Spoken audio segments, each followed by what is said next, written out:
अशोक सुंदरी इतनी सुंदर थी, इतनी सुंदर थी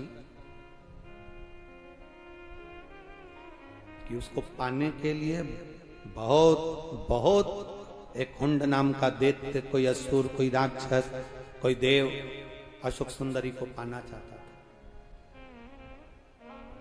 पर भगवान देवाधिदेव महादेव की पुत्री अशोक सुंदरी इतनी सुंदर, इतनी सुंदर, मां जगतजननी जगदम्बा ने जिसको प्रकट करा हो, माता पार्वती जी ने जिसको प्रकट करा हो, वो साधारण कैसे हो सकती है?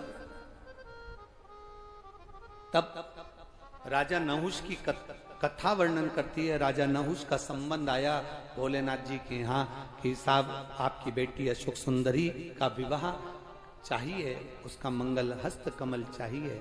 तब बाबा ने जब बेटी को विदा करा है, मेरे शंकर भगवान, लोग कहते हैं क्या शिवजी किसी कन्या का कन्यादान करे हैं? शंकर भगवान ने अपनी बेटी अशोक सुंदरी का जब कन्यादान करा, शंकर पार्वती स्वयं कन्यादान करने के लिए जब बैठे, राजा नहुष के साथ में जब अशोक सुंदरी का मंगल विवाह हो रहा था, जब बेटी का मंगल विवाह हो रहा था, हाथ में हाथ दिया गया, हल्दी का लेपन किया गया, सुंदर कन्यादान का भाव पिंड रखा गया, सुंदर आनंद के साथ में जब देव अधिदेव महादेव गंगा को हस्त कमल में लेकर बेटी के हस्त कमल पर छोड़ने लगे, तब बेटी अशोक सुंदर की आंख से आंसू बहने लगे। बेटी की आंख से अश्रु बह रहा है।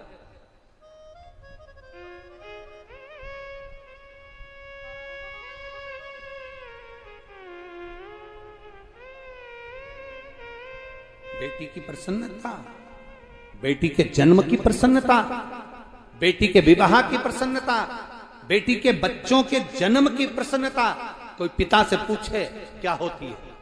और आप तो ब्रजरज में रहते हो, ब्रजभानु जी के घर में जब लाली को जन्म हुआ था ना, तो ब्रजभानु जी के यहाँ की जो ब्रजभानु जी की जो सासू जी थी ना, राधा जी की नानी, इतनी खुश हुई थी। नानी दोनों बहुत खुश हुई थी। भगवान कृष्ण की जो नानी थी, यशोदा जी की माँ पाटला देवी, जब कृष्ण का जन्म हुआ था, जब वो भी बड़ी प्रसन्न हुई थी। और राधा जी की जो नानी थी, वो भी बड़ी प्रसन्न हुई थी।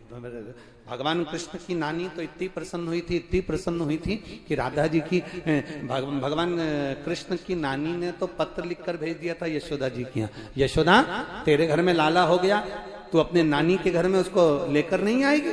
तब यशोदा जी लाला को लेकर जब गई थी ना पाटला देवी के यहाँ, और पाटला देवी के यहाँ जो लाला को लेकर गई थी यशोदा जी, पल्लू में लाला छुपे हुए थे। और अपनी मायके में जो यशोदा जी लाला को लेकर गई और जो पहुंची, तो पहली बार बेटी जब अपने बच्चे को लेकर आती है, घर की जो माँ होती है, बच्चे की जो नानी होती है, वो पानी का लोटा उतारती है और तिलक करती है। तो जो लाला को लेकर यशोदा जी पहुंची थी भगवान कृष्ण को, तो पाटला देवी ने देखा कि लाला कहाँ है। तो इतने में यशोदा जी ने कहा मेरे ये पल्लू में आंचल में छुपा हुआ है। तो इतने में पाटला देवी ने कहा दिखा तो सरी, उसका दर्शन करा तो सरी, कहाँ है वो, जरा दर्शन करा। अब जो यशोदा जी ने अपने लाला के ऊपर से वस्त्र हटाया और पाटला देवी ने जो कन्हैया का दर्शन करा, दर्शन करते से आरती की थाली से आरती नहीं उतार दी, सबसे पहले आरती की थाली नीचे रखी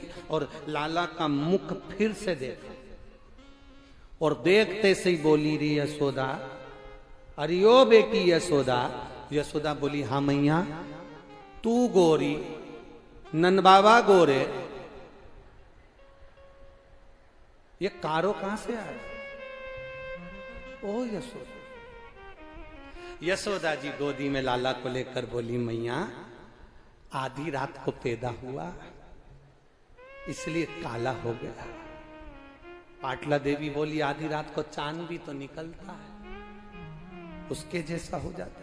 मैया रात को हुआ था, मेरे स्तनों में दूध नहीं आया ना मैया, तो घर में जो काली गाय थी ना, उसका दूध पिला दिया इसको, इसलिए काला हो गया। यशोदा जी बोली दूध काली गाय का हो चाहे लाल गाय का हो, दूध तो सफेद होता है, फिर ये गोरा क्यों नहीं हुआ? इतने में यशोदा जी बोली जब ये हुआ तो गोपियां इसको गले लगाने को आई, सबकी आंख का काजल चिपक गया, इसलिए काला। अरे आधी रात को जन्म,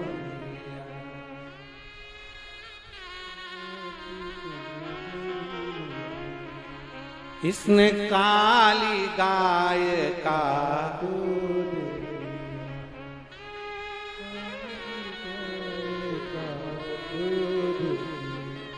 गायों का रंग काला, इसलिए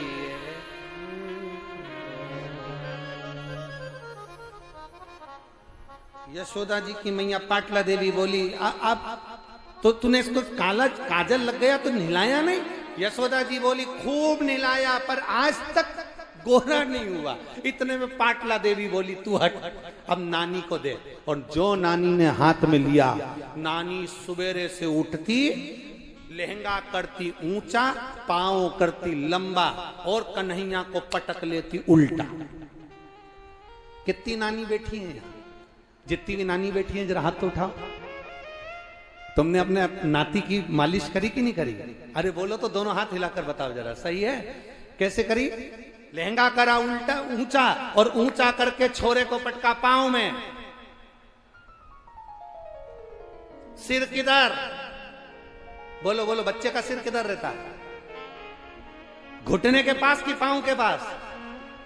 पांव के पास सिर, और पांव किधर? नानी की छाती के पास।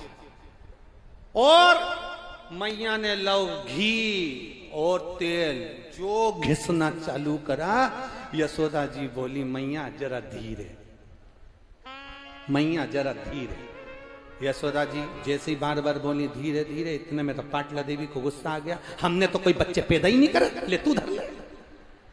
धीरे धीरे धीरे, चुप बैठ, यहां से जाएगा तो एकदम गोरा होकर जाएगा।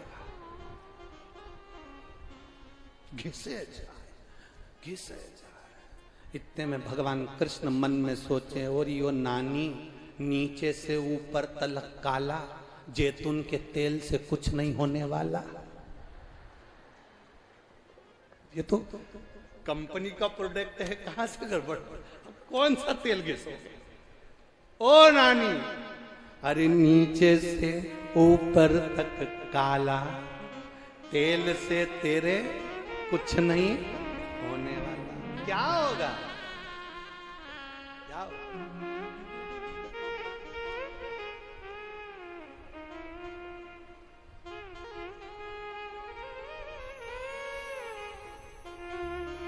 क्या होगा?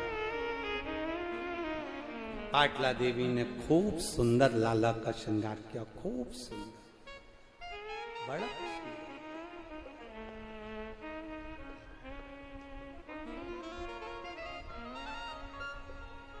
बहुत सुंदर श्रृंगार। और जो सुंदर श्रृंगार पाटला देवी ने करा, यशोदा जी बड़ी खुश हुई कि मेरे नानी के घर से मेरा पुत्र जा रहा है तो सुंदर बनकर जा रहा है। उस दिन भगवान कृष्ण का नाम श्याम सुंदर हो गया। क्या नाम पड़ गया? अब ये सुंदरता साधारण थी ब्रजभानु जी के यहाँ भी। जब लाली का जन्म हुआ, बेटी का जन्म हुआ, और लाली जब ब्रजभानु जी के घर में प्रकट हुई, तो बेटी के जन्म पर खुशी किसको कहते हैं? नानी ने अपने सिर पे रखा गाड़ी का चक्का, चक्के पर रखा घड़ा, घड़े पर रखा घड़ा, घड़े पर घड़ा, घड़े पर घड़ा, और उस पर घी की बाती जलाकर नाचती नाचती नानी ब्रजभानु जी के यहाँ जाकर कहती है, मेरी बेटी के घर में बेटी हुई है। ये प्रसन्नता होती है बेटी के जन्म की। ये ब्रज में ब्रजवासियों से सीखना चाहिए कि बेटी के जन्म की प्रसन्नता किसको करें।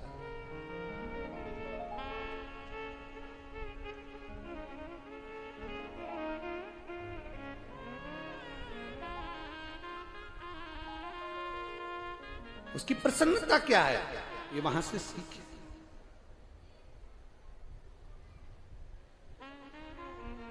भगवान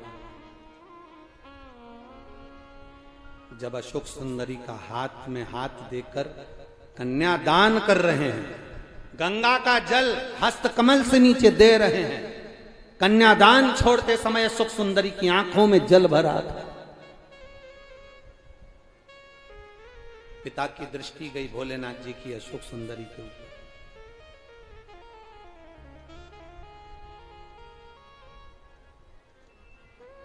शादी की पूरी तैयारी पिता करता है, दहेज की पूरी तैयारी पिता करता है, सोना चांदी हीरा पन्ना सब पिता देता है, गाड़ी बंगला सब पिता देता है, पर बेटी की विदाई पिता नहीं देख पाता है, पिता नहीं देख पाता।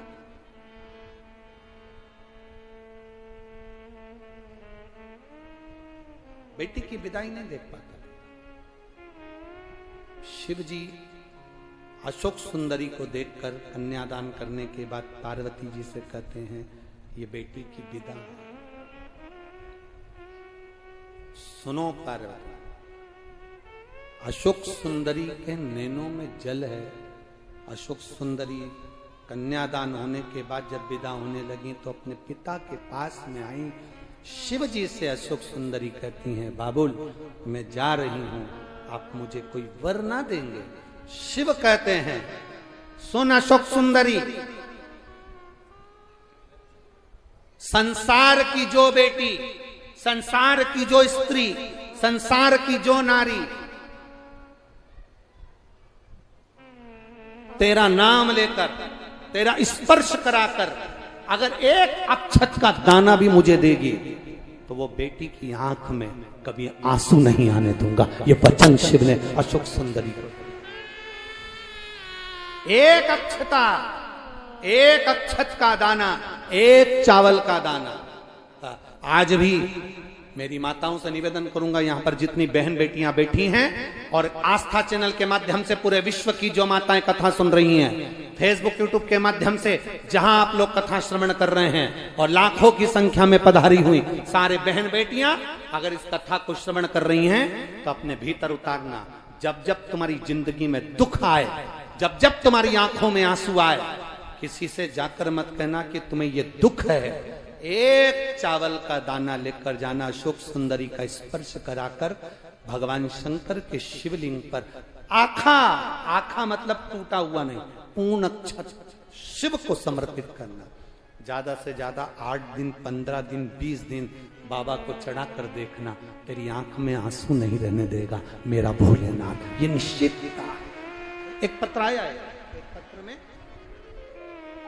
एक पत्र में लिखा,